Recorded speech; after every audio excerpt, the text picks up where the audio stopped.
after just 6 months of them being in power, the Americans and the Ethiopians and a few others, they basically labeled this Islamic Courts Union, as it was called, as a sort of Al-Qaeda affiliate, having sympathy with violent Islam, and they bombed them out of existence. And what happened was that the sort of armed youth wing that had been associated with the courts, they disappeared. Hi, and welcome to a special series and a special episode of The Horn, a podcast from the International Crisis Group. I'm Alan Boswell. And this is the finale of our 5-week mini-series, Eastern Africa's Jihadis, produced in partnership with the Friedrich Ebert Foundation, or FES. Today, we're trying something a bit different. We've brought on a fantastic and timely panel to discuss how the global war on terror has shaped the trajectory of the region in the past 20 years and where it all heads from here.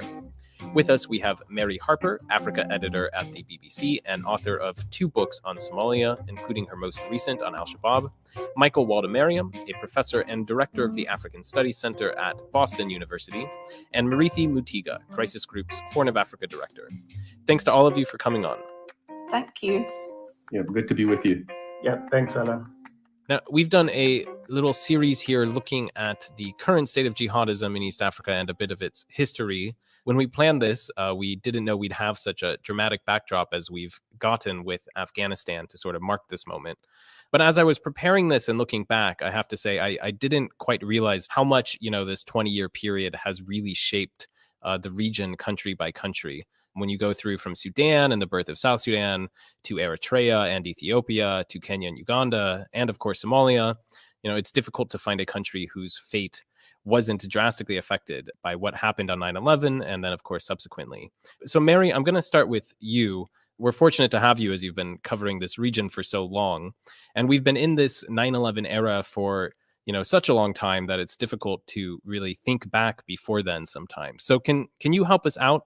What did the U.S. approach in the region look like before 9/11? And then how did you really see it shift? Sure. I mean, what we mustn't forget is that before 9/11 in the US, there were very big Al-Qaeda attacks in East Africa. The US embassies in Tanzania and in Kenya were hit by Al-Qaeda in 1998, leading to very large amount of deaths.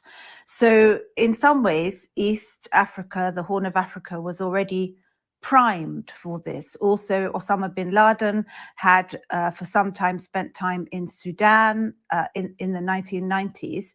So in some ways, the kind of groundwork was already done. But then obviously when 9/11 happened and the world's foremost superpower was struck directly, this then kind of changed things on the ground in the Horn of Africa and East Africa once again. And George Bush very soon afterwards pointed the finger at least at a Somali money transfer company, blaming it for being a major source of funding for Al-Qaeda. So I think there is a kind of before and an after story in terms of how those events of 9/11 hit Africa, because it was already being affected and continues to be affected to this day. Now, Marithi, you were, of course, in Nairobi during those events in the 90s. I'm just wondering if you can reflect on that pre-9/11 period, and then also, how has life since changed? Thanks, Alan. And I think Mary makes a very good point. I would go even further back that, unhappily for this region, jihadism has been a part of life for a very long time. You had in the late 80s members, especially of Al-Ittihad al-Islami, this group in Somalia, moving to the mountains of Afghanistan to train partly with bin Laden's group.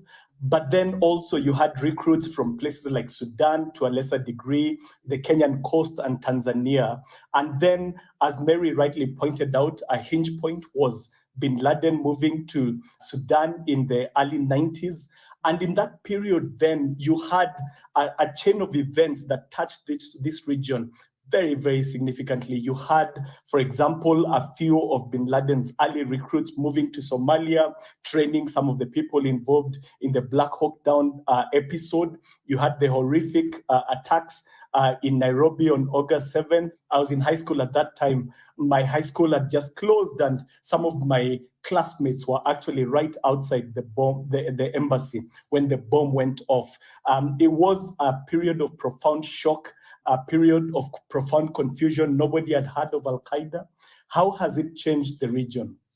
I would say that in the first phase, people saw it as an external problem. But then the global war on terror, so-called, began. Many of the governments in this part of the world enlisted themselves, and then it became a war in which civilians were paying an incredible price. I don't remember ever encountering security guards going into supermarkets, into banks, into various shops or malls in Nairobi. I was very stunned a couple of years ago to see that the biggest private sector employer in the country is not somewhere in agriculture, is not in tourism, it's actually private security companies. You see CCTV everywhere, the airport is ringed by security. Life has changed very substantially, and of course we can discuss further what mistakes were made to get to this point. Michael, I'm going to go over to you, and I'm wondering, besides any reflections you might have on what Mary and Marithi said, when you think of what changed in the equation after 9/11 for the U.S., what exactly did that look like? And as Marithi mentions, how did regional governments get sucked in as well? Yeah, so I would say that one would be hard-pressed to find sort of a clear strategic line from the United States or Western countries towards the Horn in the pre-9/11, this period from the end of the Cold War till 9/11. I mean, counterterrorism certainly wasn't a huge issue. There was a lot of focus on humanitarian concerns. I mean, see the US-UN intervention in Somalia in the 1990s. I think humanitarianism was the big impetus there. But I think as Marithi and Mary have noted, there were obviously concerns about jihadist networks in the region, and much of that centered on the role of Sudan in facilitating some of those networks. So in the 1990s, the United States relationship with Sudan really hits rock bottom because of Khartoum's kind of involvement with these networks.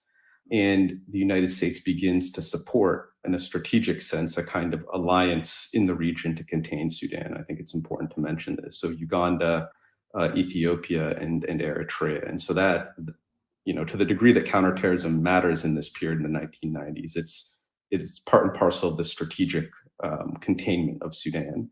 But obviously after 9/11, I think it's fair to say that from the perspective of Western countries, counterterrorism becomes sort of the central strategic interest for the United States and European partners in the Horn of Africa. And I think we'll get into this more, but a number of countries in the region recognized that fact and sought to instrumentalize the war on terror for their own political gain, in particular for the consolidation of political power at home.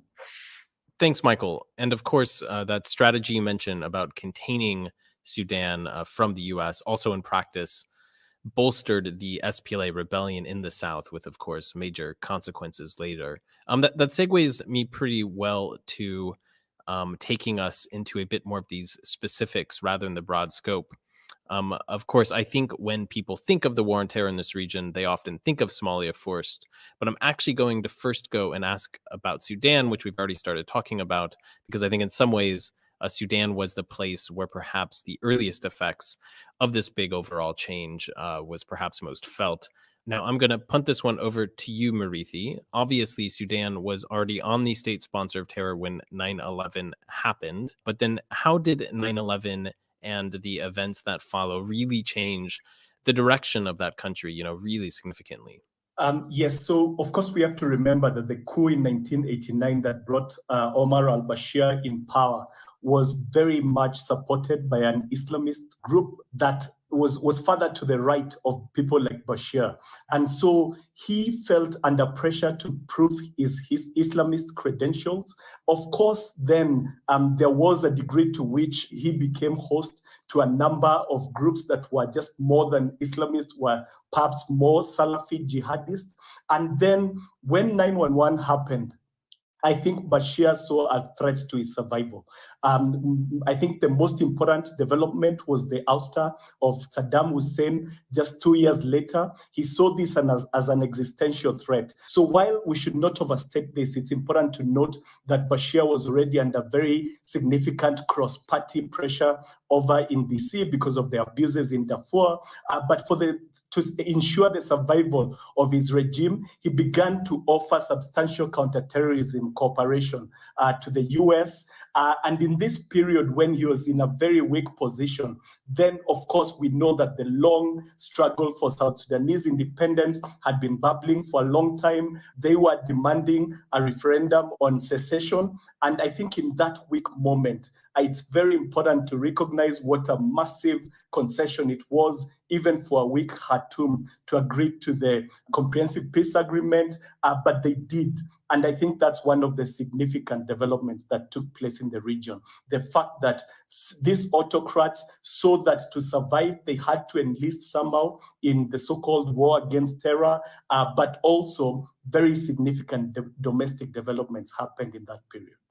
Mm-hmm. And Mary, of course, you've written about how 9/11 has not only changed the fate of Somalia, but even you wrote once as even rewrote Somalia's history in a way. I'm wondering, what did you mean by that? And maybe can you just remind our listeners and walk us through how the U.S. approach and even regional approach that took place after 9/11, how it's led us to the current situation in Somalia today? I don't want to oversimplify, but what I argued in my book, which is called Getting Somalia Wrong, so that might give you a hint, is that after 9/11, Somalia was associated with this whole very extreme, violent branch of Islamism. And to put it sort of simply, during that time, there were a bunch of warlords who were causing havoc in Somalia and controlling different bits of the territory, even different bits of the capital, Mogadishu. And they were backed in part by the CIA, because they said that they were countering an Islamist threat. And then, much to everybody's surprise, this group of Sharia courts, which had been providing security in some parts of the country and really changing things, they actually overthrew these warlords and came to some kind of power, at least in the capital Mogadishu and other parts of South and Central Somalia. Then what happened was that they did, without trying to kind of paint too bright a picture on them, but they did dramatically improve security and made people's lives much more predictable. But after just 6 months of them being in power, the Americans and the Ethiopians and a few others, they basically labeled this Islamic Courts Union, as it was called, as a sort of Al-Qaeda affiliate, having sympathy with violent Islam, and they bombed them out of existence. And what happened was that the sort of armed youth wing that had been associated with the courts, they disappeared into the bush, but re-emerged as Al-Shabaab. And to this day, it controls vast swathes of the country and attacks towns and cities that are officially controlled by the government and its allies. So, I mean, it is oversimplistic to say that American policy created Al-Shabaab, a little bit like some argue that American policy created the Taliban in Afghanistan. But there was definitely a link between American policy and the flourishing of Al-Shabaab. Thanks, Mary. Michael, can you also expand a bit more on how regional countries were able, as you mentioned, to instrumentalize this war on terror and play their own role? I mean, I think with the benefit of hindsight and sort of taking a broad view, and obviously there's country by country variation here, I think we can say that the war on terrorism has mostly had negative impacts on democracy and governance in the Horn of Africa. And I think there are a couple of mechanisms at work here. You know, the first is that the United States and other Western countries in this period were oftentimes very reluctant to push hard on sort of issues of democracy and governance with a number of countries in the region, so as not to jeopardize their counterterrorism partnerships. So, you know, I think the classic cases of this would be Uganda, Ethiopia under the EPRDF, Djibouti. I think it's also the case that authoritarians, autocrats in the region have instrumentalized the war on terror for the purposes of regime maintenance through access to external security assistance, by sort of very effectively blurring the line politically and legally between terrorism and what otherwise might be considered legitimate political activity. And then I think, I'll maybe leave it here. I think the war on terror frame offered sort of new moral and legal justifications for the use of specific coercive tools by governments in the region. I'm thinking about extrajudicial assassinations, rendition, torture, surveillance. I don't think these governments use these tools because of the war on terror. These tools were in existence before that, but it did provide sort of new moral and legal justifications for their deployment. Yeah, I just wanted to say a bit more about Ethiopia, especially what's happening with Ethiopia at the moment, because for years and years, Ethiopia was considered by the US principally and other Western powers as being its kind of key ally in the war on terror in the Eastern Horn of Africa. It was the kind of bulwark against the threat.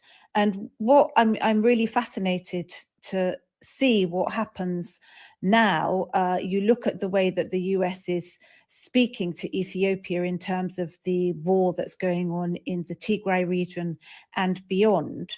It's like, does it still, how concerned is it that it's basically lost Ethiopia as that strong man in the region? Because at the moment, it's coming down pretty hard on the Abiy government in terms of human rights abuses and blockading of aid. And is it sitting there measuring, thinking, oh, we have to be careful, we can't be too hard on them because we need them as our kind of frontline state? It's difficult to work it out. And then obviously, with all the chaos that's going on in Ethiopia, I'm sure Al-Shabaab, in fact, I spoke to Al-Shabaab about this and I said, are you going to take advantage of that and strike your main enemy, as you've always described it? And the Al-Shabaab official who I was speaking to was kind of laughing. He said, we don't need to attack them now. We could attack them whenever we want, but they're destroying themselves. So we're just sitting on the sidelines and watching Ethiopia fall apart. He was kind of rubbing his hands in glee about this, but you do really wonder how this is going to change the whole complexion and nature of the sort of Islamist versus kind of non-Islamist states in the region. It's going to be really interesting and disturbing to see how that unfolds. Yeah, thanks, Mary. These are all really fascinating reflections, and actually, these reflections on Ethiopia and and the role of the war on terror, in some ways, the through lines there to the current war in Tigray just speaks to kind of how it really has seeped into all corners in a way that you might not expect. I also always wonder about the sort of counterfactual when it comes to Eritrea, in the way that the Addis Ababa regime was able to help isolate its enemy in Asmara because of Eritrea's support to Al-Shabaab and the way that got caught up in this war on terror as well. Marithi, I wanted to go to you also to reflect on these, but also if you could speak a bit how other quote unquote allies or partners of the U.S. in the war in Somalia, how they were also able to instrumentalize, especially Nairobi and Kampala in terms of their own interests. Yeah, thanks, Alan. Just a very quick caveat that I think while Meles Zenawi, the former prime minister of Ethiopia, certainly saw an opportunity to ease the Western pressure that was piled on Addis Ababa following the very bloody aftermath of the 2005 election, I think just to be fair, it's also important to note that the Ethiopians partly acted out of their national interest. It's very important to say that, you can't overstate how scarred Ethiopia was by Somalia's irredentist wars back in the 70s and 80s. And so, they partly worried about an Islamist government that might again be redentist in Mogadishu. But of course, Meles did instrumentalize it. He called it Africa's Taliban and whatnot. And in fact, it worked. It eased the pressure on Ethiopia. On the wider East Africa, the reverberations continue for sure. Today, the Tanzanian opposition leader Freeman Mbowe is spending his second month in jail, charged with terrorism, all because he demanded constitutional change. The Ugandans were very shrewd. Of course, Yoweri Museveni is a past master at this sort of activity. He sent his troops into Somalia in the late 2000s, partly because, he was under very significant domestic pressure. Of course, we should not understate the fact that they made very huge sacrifices and actually succeeded in pushing Al-Shabaab from having effective control of Mogadishu. But this did, in fact, ease the pressure on Kampala. It very much restored Museveni's place as a very important partner to the West. And according to his domestic critics, it was a cynical deployment that worked in multiple strands. You have to remember these deployments are also quite lucrative, to be honest. Very substantial stipends. You keep a very large army busy, and you take care of domestic opponents by claiming you're a Western ally. I think the Kenyan case is very interesting.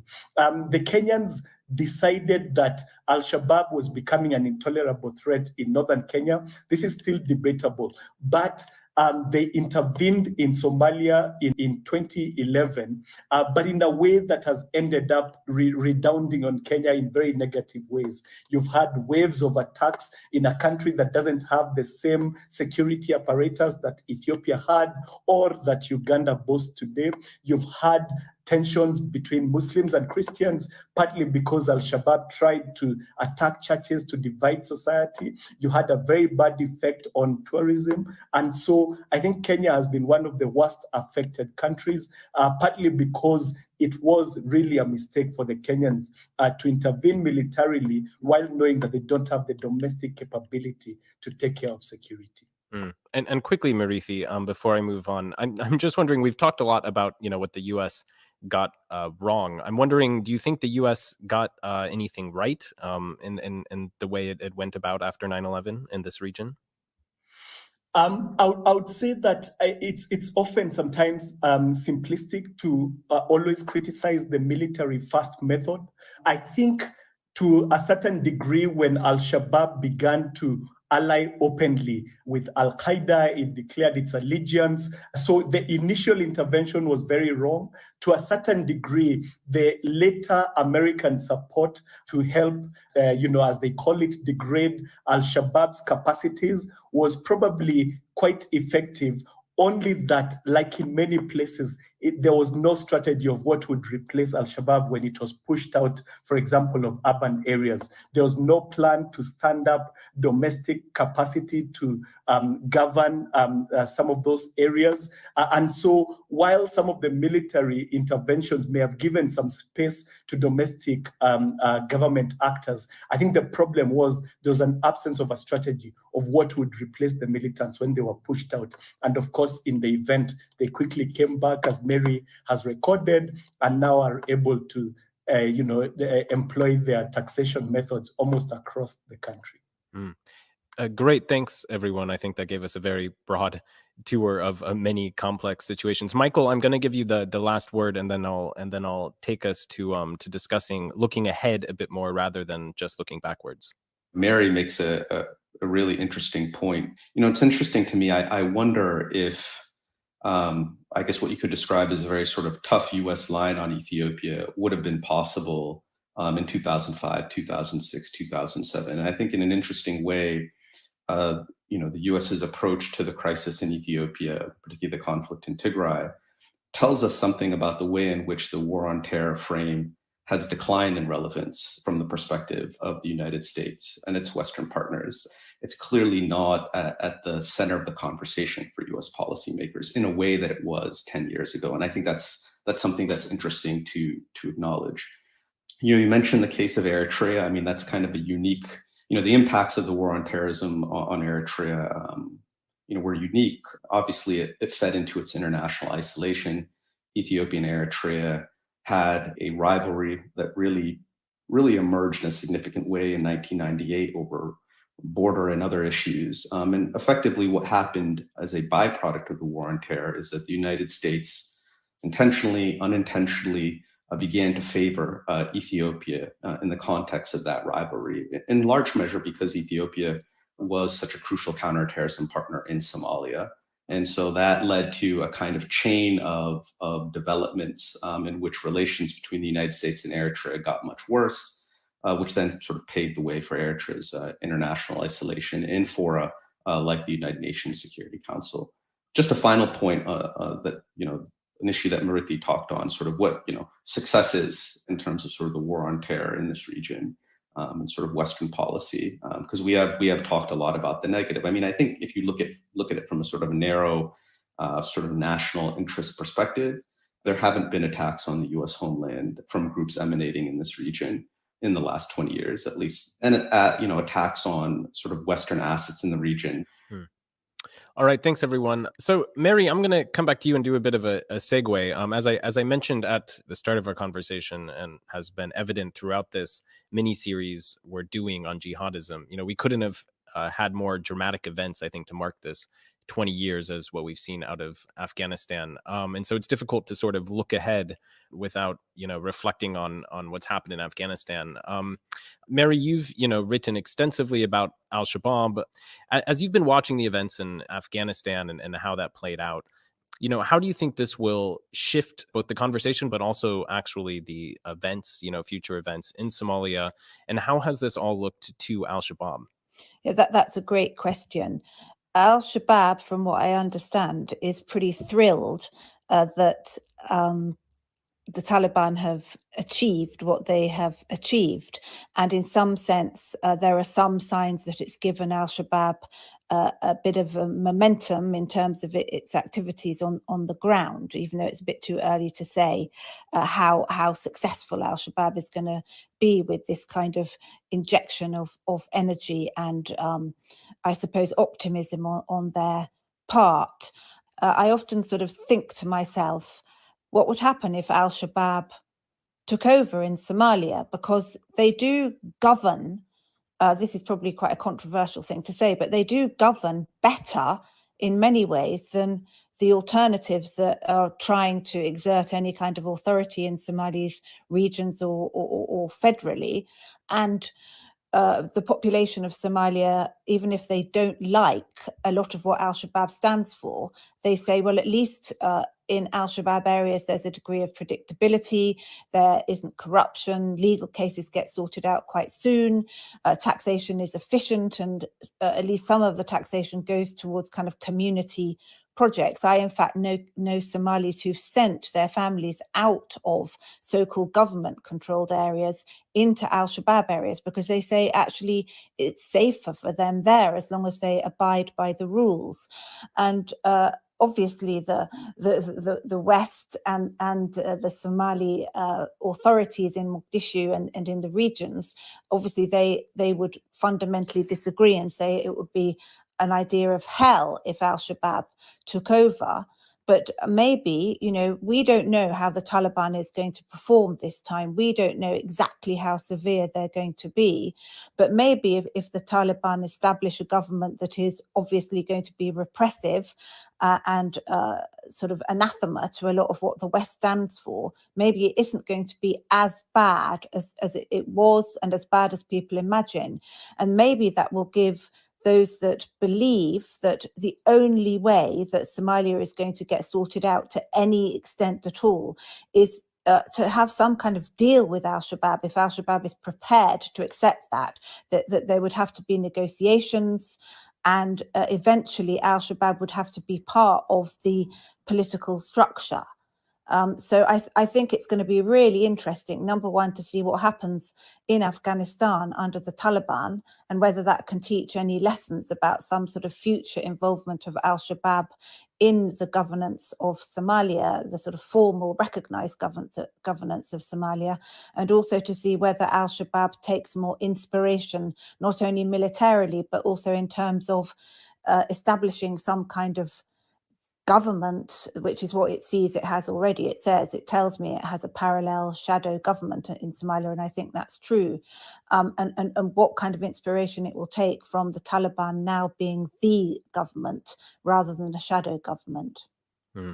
Yeah, it really does feel like a chapter in contemporary history just turned, and this is also very interesting and all in some ways very new. The conversations going along these lines. Marithi, I'm wondering if you can talk us through maybe how regional leaders you think have been viewing what's been going on in Afghanistan. Yeah, so just to echo Mary's point, my colleagues and I have been following Al-Shabaab's websites, and you'll see that every single day since mid-July, the top story and the next three have been about Afghanistan. There's obviously a degree of exuberance. They're very happy. They haven't issued an official statement yet, but 2 days ago, Al-Qaeda issued a statement which said, liberate the Levant, Somalia, Yemen, Kashmir, and the rest of the Islamic lands from the enemies of Islam. So you can see, of course, this, they're taking note, and without question, they hope that they too one day might be able to outweight the international deployment and potentially capture power. I would say just very quickly on the point you raised about Afghanistan, Alan, I've been struck by the coverage, and maybe this is also a controversial point.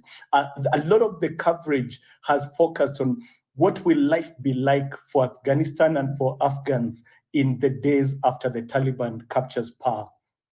I think an important question not to lose sight of is, what was life like for Afghans under the Western-supported government, the internationally supported government, and during the war?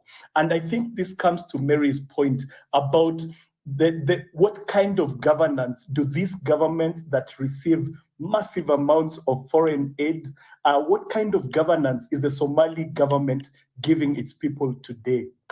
And that gives you a clue as to how long it would survive if this external support, including military support, was pulled out. And I think that's the conversation people need to have.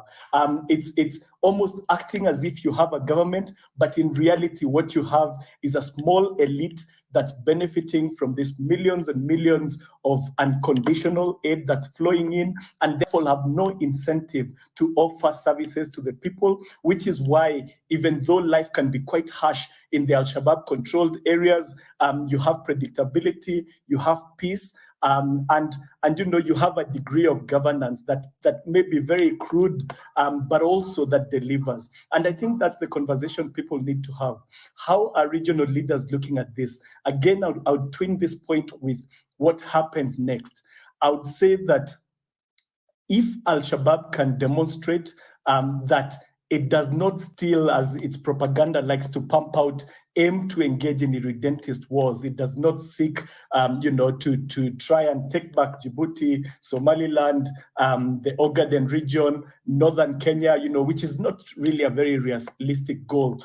If that could be diffused, then regional leaders that remain the most hostile to the idea of talks with Al-Shabaab might soften. I remember in the late 2000s, it was the Americans that were adamantly opposed to any prospect of rapprochement, especially in the age when Sheikh Sharif Ahmed was president. He was the former head of the Islamic Courts Union. It might have been possible to do a deal then. Now Al-Shabaab is very strong. It might be harder to do a deal, but it's hard to see how you stabilize Somalia without looking for an off-ramp that must involve talks with a group that's as formidable as Al-Shabaab. Yeah, I've also been struck by the coverage out of Afghanistan, and there hasn't been much coverage of how life might be changing for rural Afghans where the civil war actually took place, and the fact that that civil war in Afghanistan, that's waged for 20 years, might now be ending, and that hasn't received nearly as much focus. And you could easily see parallels with that, I think, with Somalia as well. Michael, I want to go over to you. You mentioned in your last comments that in some ways the frame of the war on terror, has already been shifting in the US, even before Afghanistan, and the sort of weight that takes. If we're entering sort of a new phase, of US engagement in this region, how would you characterize that phase? And in what ways do you think Afghanistan accelerates that? Yeah, well, maybe I could just talk a little bit about sort of the shadow of Afghanistan in the Horn of Africa, and sort of how it may or may not sort of impact the international community's sort of calculations, particularly on the situation in Somalia. I mean, I think, as you all well know, I mean, there's a lot of debate and back and forth right now about, it's called the Somalia Transition Plan, sort of what to do with AMISOM. And, I could really see sort of the situation or the recent developments in Afghanistan playing out in two ways. I mean, on the one hand, I think it's a note of caution to the international community, Somalia's sort of Western partners, about sort of the dangers of exiting too quickly, too precipitously, drawing down AMISOM in too rapid a fashion. On the other hand, if the Taliban is able to sort of normalize its relationship with the rest of the world and sort of be, quote unquote, sort of responsible player in the international system, it's not sort of a security problem for its neighbors and the rest of the world, then there may be more willingness, to draw down in Somalia more quickly and, frankly, sort of pave the way for Al-Shabaab to make gains and maybe even recapture or capture the state, possibly, right? So I could see, I'm not sure how it's going to shake out, what the impact of developments in Afghanistan will be, but I think it could move in very different ways depending on how things play out. Sort of where is sort of U.S. Western policy going now?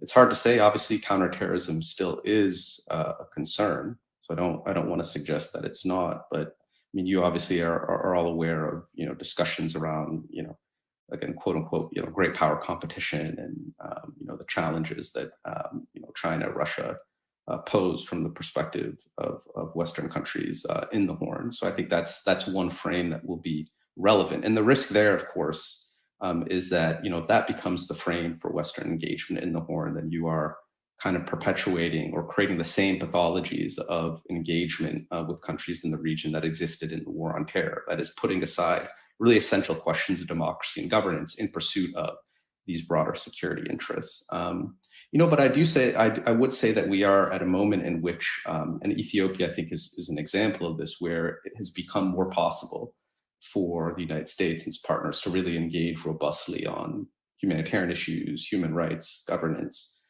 because we're sort of in a space where counterterrorism is not the priority, but we haven't fully transitioned to a sort of great power competition frame, and there's now space for getting at these, I guess, softer, less securitized issues and interests, and I think that's important. But we'll see how it shakes out.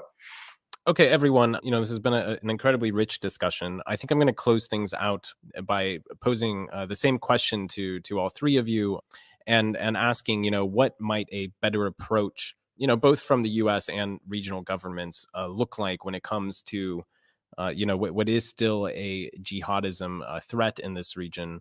And we've talked about a bit some, but just final reflections on, what is there an end game here? Or, is this still essentially a forever war and one that just takes a much different overall tone than before? So Michael, I'm actually going to go back to you first on this.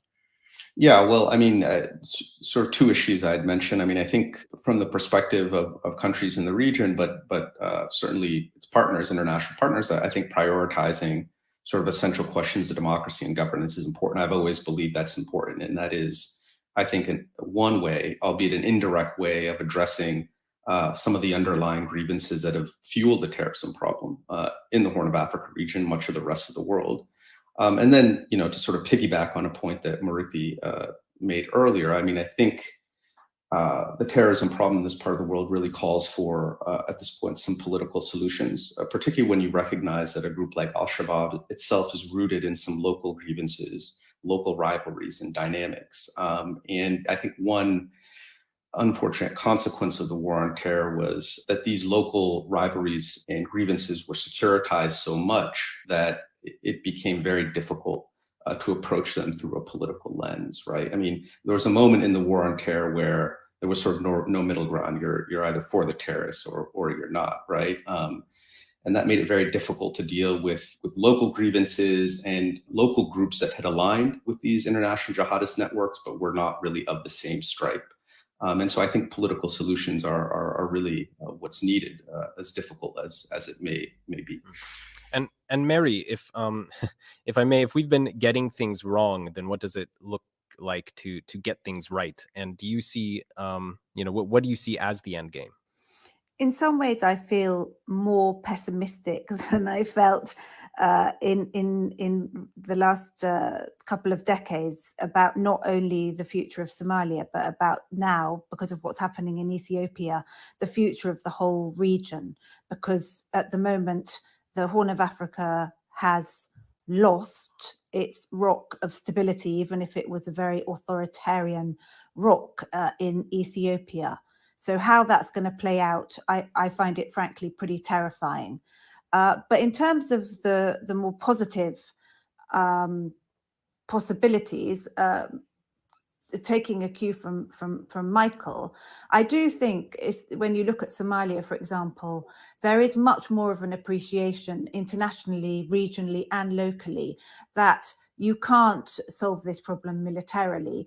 And Al-Shabaab, I've spent the last couple of years talking a lot to people who've left Al-Shabaab. Fair enough, they're the kind of middle-ranking and low-ranking members, but most of them, especially the low-ranking members, they didn't join Al-Shabaab for anything to do with ideology. They joined it for economic reasons, principally, or fear because they were coerced or because they were bored. It was an activity. So actually, their motivation is not to do with a hardline Islamist ideology. It's something completely different. So if it was possible to address those issues, that's also very, very challenging. Then people would probably, if they had better alternatives, they'd follow those. I also always look at the example of Somaliland, which is a tiny, unrecognized territory in that very, very volatile region. And Somaliland has done everything from the bottom up without international assistance, and it has got a pretty well-functioning kind of semi-democratic political system. It has obviously elements of extremism in it increasingly, but it hasn't turned horribly violent. It is far more stable than most other places in the region, and it's managed that on its own without much international help. So maybe there are lessons to be learned there, that you take a much more localized, granular approach to trying to sort out the Al-Shabaab problems. There's already more now of an emphasis on elders and other members of the community getting involved in trying to bring people out of Al-Shabaab and negotiate locally. So maybe if people have more faith in that rather than these big international powers coming in with their military might, that might be a very, very slow way forward, but it might actually achieve some results that make life better for the people of Somalia and the people of the whole region. Yeah, I do think perhaps much belatedly the events in Afghanistan have zeroed everyone in on this question of whether or not externalized support in these sort of fragile states is actually something that can even work. Marithi, I want to give you the final word, unless anyone else wants to jump in later.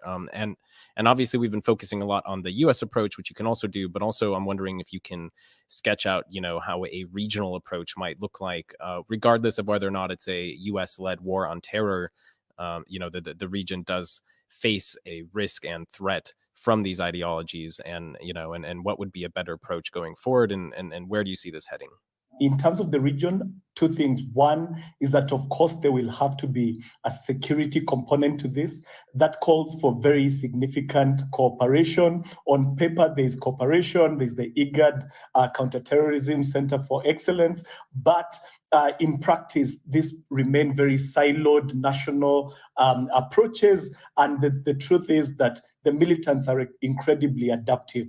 When they came under pressure, when a lot of Kenyan recruits, for example, returned to Kenya and then came under security pressure, a lot of them moved to Tanzania. In Tanzania, when the mix of East Africans came under pressure from the authorities, they moved over to Mozambique and found very accommodative nodes in which they could operate. I think the authorities have to be as adaptive as the militants have shown them to be. I think the final point I would make is that, as we've heard from Mary and Michael, some of the recruitment is based on grievances. Not all of it, some of it is ideological, but very substantial parts of it come from a sense of marginalization, a sense that elites in distant capitals don't really care. And so you find that Al-Shabaab is very adept at recruiting from minority clans that are not really involved in governance arrangements. In Kenya, we saw very substantial recruitment in northern Kenya and at the coast, where there were long-standing economic and political grievances, the same in southern Tanzania and partly in Zanzibar as well. I would say that what we've seen to a degree in Kenya and maybe in the Sahel in Niger is that decentralization might be a prescription that works in places that this is practicable. And so Al-Shabaab recruitment, for example, on the Kenyan coast was once sky high. Now it's very low, partly because Kenya adopted a constitution in 2010 that gradually dispersed power and resources in very substantial ways, in ways that then you could have local authorities that enjoy greater trust than those at the national level. I think in particular, Tanzania might benefit from this. Northern Mozambique could be addressed if you really give power and resources to the locals. And so I think you have, of course, to have a security component, but the lesson we've learned over the last 2 decades is that it alone does not work, and it has to be accompanied by a very substantial political strategy. And Marithi, I'm actually going to take my prerogative as the host and ask you one quick follow-up, which is the other component, of course, that often gets talked about and that we've talked about a lot on this podcast is dialogue with Al-Shabaab. I'm wondering if you see any potential regional support for dialogue with Al-Shabaab after, this long deployment of AMISOM. I would say that we need to watch the next election. If there's an election that brings a government that can cohere nationally, that might be able to work with the federal member states, there is appetite, for example, from Doha, given its relative success in Afghanistan, that it might want to facilitate those talks. And Doha wisely has been reaching out to the various regional capitals, particularly Nairobi. I would say that Kenya and Ethiopia will remain anxious. I would say that the securocrats sometimes overstate the threat of greater Somalia expansionism. I remember a Kenyan officer telling me that there's a reason that the Somali flag is 5-pointed. They will eventually try and cause trouble regionally. I would say this is an overstated anxiety. I think people have to be more pragmatic. You cannot have a perpetual AMISOM deployment. Michael was right to say that precipitous withdrawal would also potentially be problematic, but people have to look for a middle ground, and that middle ground inevitably will involve dialogue. Thanks, everyone, for such a fascinating discussion. Thank you all. Thank you so much for having me. Yeah, thanks, Alan.